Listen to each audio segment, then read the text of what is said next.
Assalamu alaikum and welcome back to my video presentation on problem-based learning. The first and the most crucial stage in the PBL learning cycle is the problem identification stage using the diagnostic or inquiry process. Different discipline areas might want to call it differently. Medical educators might want to call it the diagnostic process. Educators in science and social sciences, humanities, and other discipline areas in general might want to call it the inquiry process or the brainstorming process. Educators in engineering and technology might want to call it the troubleshooting process or the problem space construction.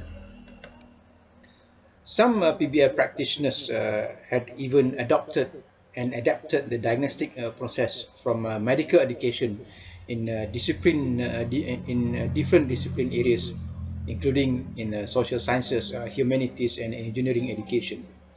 Generally, there is no demarcation line or cardinal rules prohibiting educators from applying the diagnostic or inquiry or troubleshooting processes originated from different discipline areas. The reason is that the characteristic of PBL is multidisciplinary. Educators are free to choose either the diagnostic or inquiry or troubleshooting processes or any other problem identification process deemed necessary for their students' PBL exploration. This stage consists of a variety of collaborative learning activities, including the introduction of problem scenario brainstorming and knowledge scaffolding, facts identification, ideas generation, learning issues classification, as well as planning design for further learning.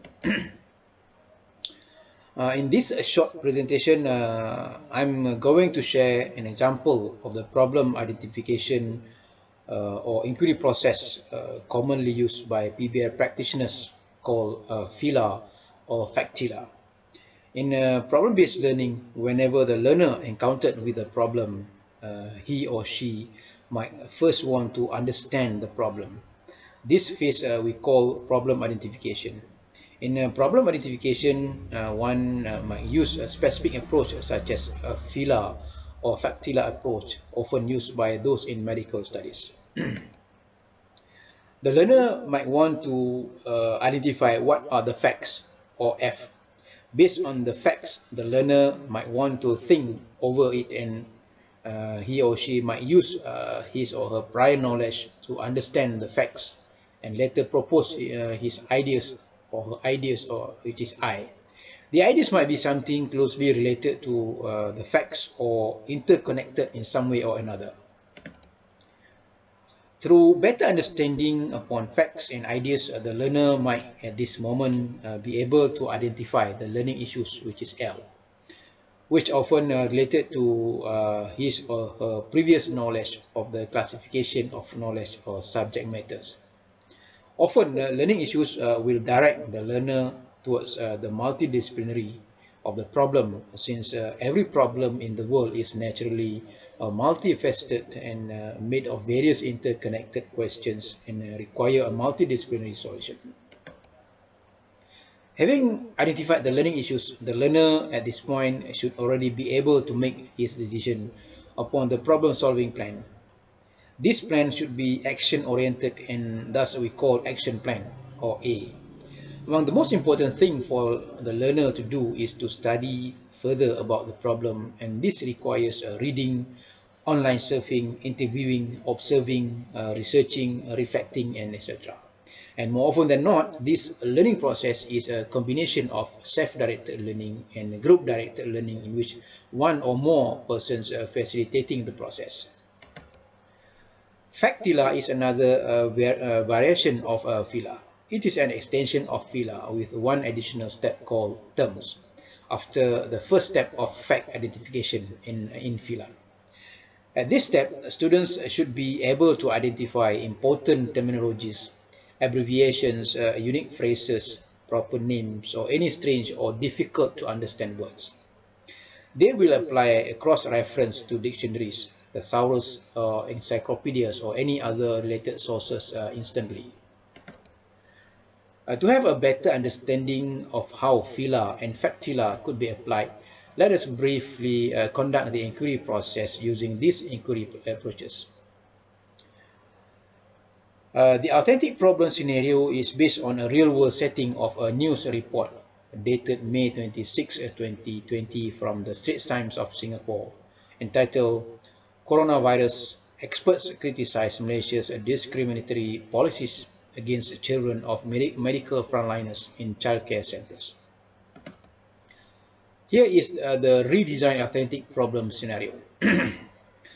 Medical professionals in Malaysia have raised objection to what is seen as discriminatory policies and practices against children of medical frontliners in childcare centres.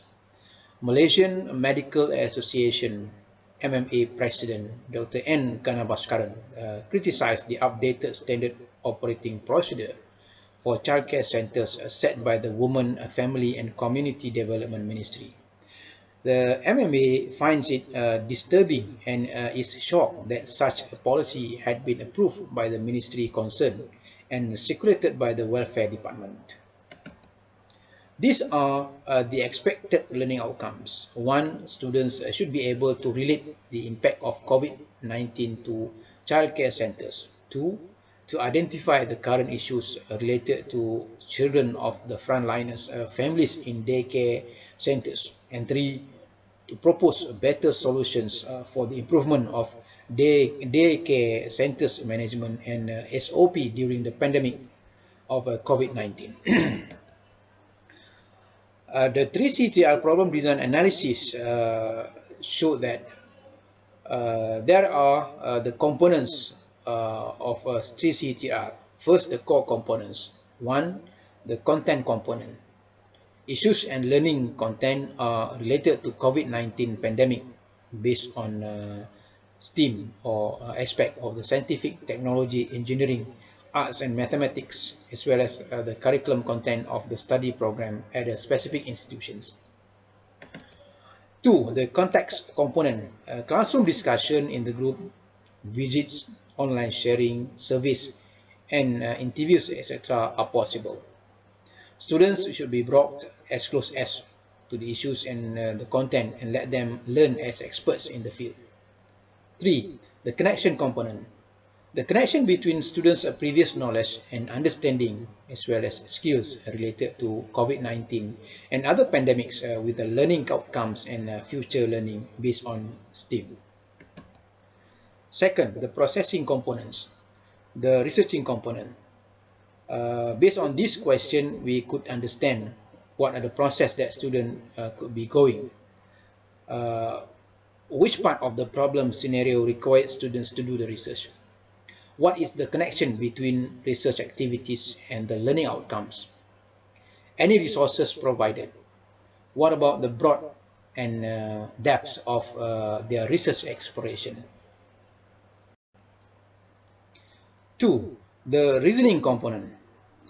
What active learning activities students should embark in?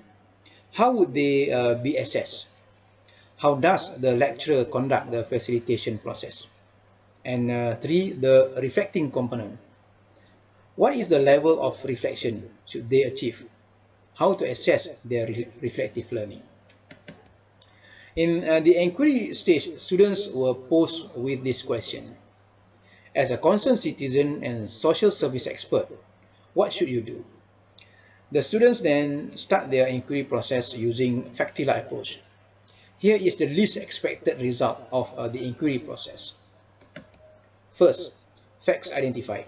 1. Malaysian medical professionals objected to the discriminatory policies and practices against children of medical frontliners in childcare centres. 2. Malaysian Medical Association MMA President Dr. N. Ganabhaskaran criticized the updated standard operating procedure for childcare centres. 3. The SOP is set by the Women, Family and Community Development Ministry. 4. The MMA is shocked upon the approval of the discriminatory policies by the ministry. 5. The policies were circulated by the welfare department.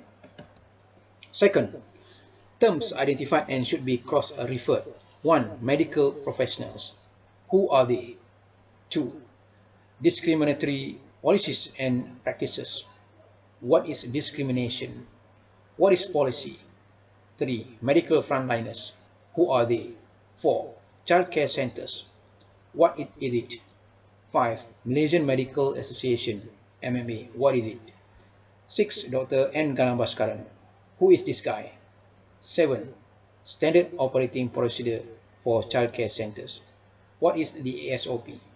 8. Women, Family and Community Development Ministry. What is it? And 9. Welfare Department. What is it?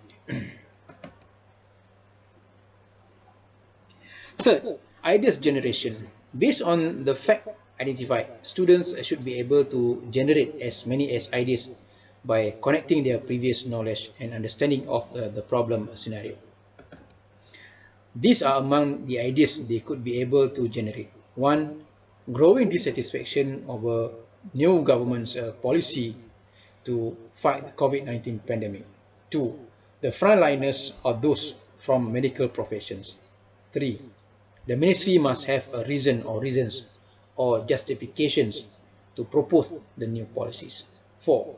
The policies are targeting the frontliners' children sent to the childcare centers, and this is a form of discrimination against their families as a whole.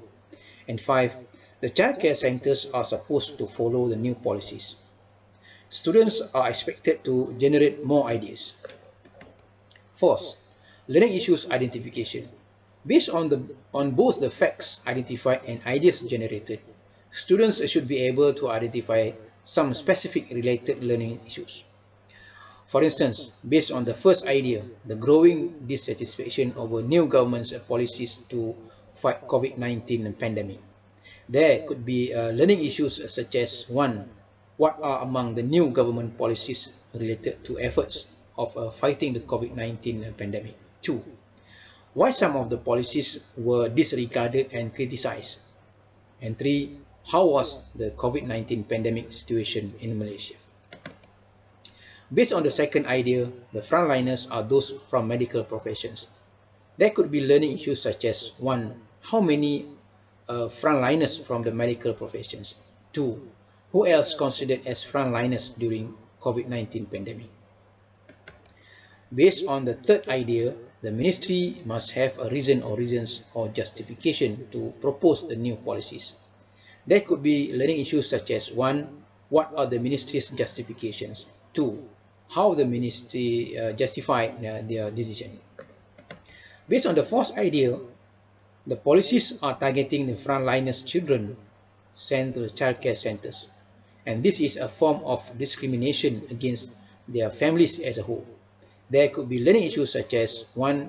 How many children of the frontliners affected by these new policies? 2. Would these new policies affect the frontliners' work quality?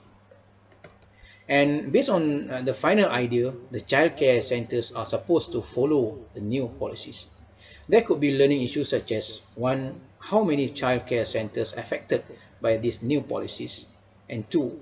How would the childcare centers respond to these new policies? For the final learning issues, students might be asking how to find the best solution for this problem. And students are expected to identify and list more learning issues. Having listed the learning issues, the students set up an action plan for further learning to solve the problem and move to the next PBL stage, the self-directed learning stage.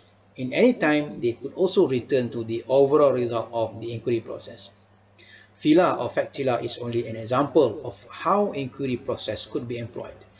In the next presentation, I will be sharing some other examples of the inquiry process that could be employed in this first stage of PBL cycle. Thank you very much for your time and kind attention to my presentation. Viewers who are new here, please subscribe to my channel so you will get more notification on my upcoming videos. And don't forget to like and share this video. And if you have something to share, please leave the comment below. Have a great day. Assalamualaikum warahmatullahi wabarakatuh.